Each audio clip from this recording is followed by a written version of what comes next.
What if the universe had a source code? I mean, a literal blueprint. Today, we're diving into a really mind-bending idea from the ancient Vedic texts. This claim that the scriptures aren't just books, but the actual code that makes up reality itself. So let's really get into this. Are these ancient texts just, well, texts? Or could they be something so much more fundamental? This whole idea forces you to ask, what if reality as we know it was literally written into existence, using a language not of words, but of vibration? Okay, so to even start to wrap our heads around this, we have to look at a core principle of Vedic philosophy, and it's this. The universe isn't just a bunch of stuff, matter. It's actually made of information. It's made of pure vibration. And this is where it gets really wild. The central claim here isn't that the Vedas just talk about reality. No. The claim is that the Vedas are reality, that they are the primordial vibrations, the fundamental frequencies that actually shaped everything, stars, planets, you, me. I mean, that's a pretty bold claim, right? So let's see how the texts themselves try to back this up. And that leads us to our first big puzzle. If this cosmic code is real, how in the world did people get a hold of it in the first place? When we look at the ancient texts, they seem to give us two different stories, which is interesting. Yeah, so right away, we hit what looks like a major contradiction. On one hand, the sage Yajnavalkya says that the god Brahma was the first one to get the complete knowledge of the Vedas. But then, the famous lawgiver Manu says, nope, it was actually 4 other sages, these rishis, who got the knowledge first. So, what gives? Is this just a mistake, or is it a clue? So, do we just chalk this up to a simple mix-up from thousands of years ago? Or is there maybe a deeper meaning here? Could the answer to this little puzzle actually show us something important about how this cosmic information works? Let's try and connect these dots. And it turns out, it's not a contradiction at all. It's a process. You can almost think of it like a divine network protocol. First, the cosmic knowledge gets sent out. Then, these 4 specialist rishis each download a specific part, 1 Veda each. And then, step 3, they send their individual data packets to Brahma, who acts like a master compiler, assembling all the parts into the complete, unified program. It's actually a pretty elegant system, a kind of cosmic collaboration. All right, so we've got a plausible theory for how the code got here. But that just opens up an even bigger, maybe even tougher question. What is this code, really?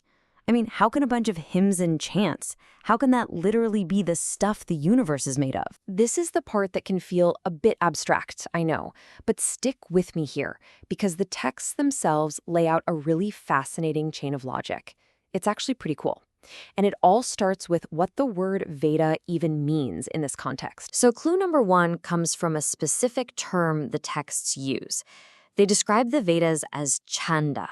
Now that word literally means something that covers or gives form or structure. So right away, we're being told to think of these not as just words, but as a kind of blueprint, a fundamental pattern that gives shape to things. Okay, here's the next link in the chain. The texts then say that this chanda, this structural form, is actually a form of prana. Now, if you've ever been to a yoga class, you've probably heard that word. Prana is the universal life force, that vital energy that's supposed to flow through everything. So this blueprint, it isn't static. It's alive. It is that energy. So what is this life force, this prana, at its most basic level? Well, the texts are super clear on this. They say its essential nature is kampan, which just means constant vibration, oscillation. So let's trace that back. The blueprint is a living energy, and that living energy is vibration.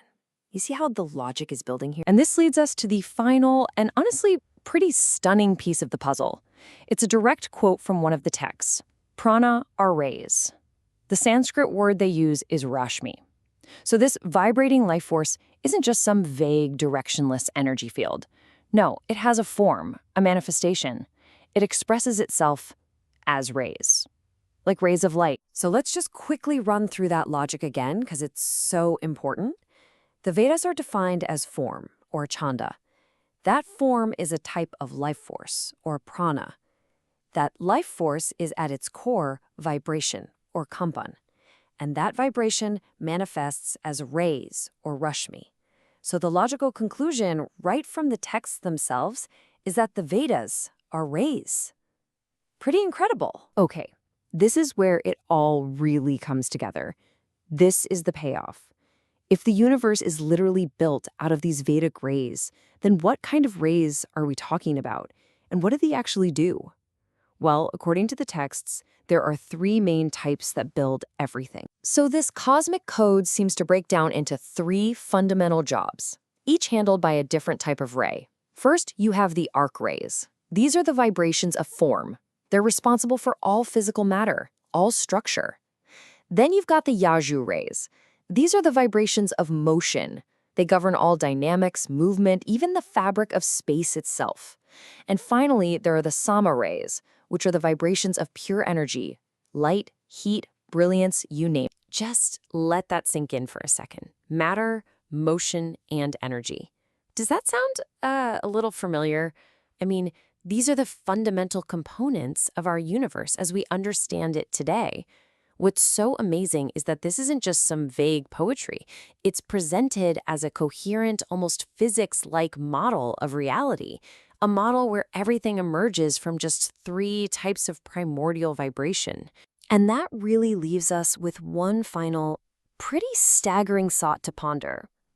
If there's any truth to this ancient model, if our reality is really just a grand composition, a symphony woven from these three cosmic vibrations, then you have to wonder, what song are we all living in right now?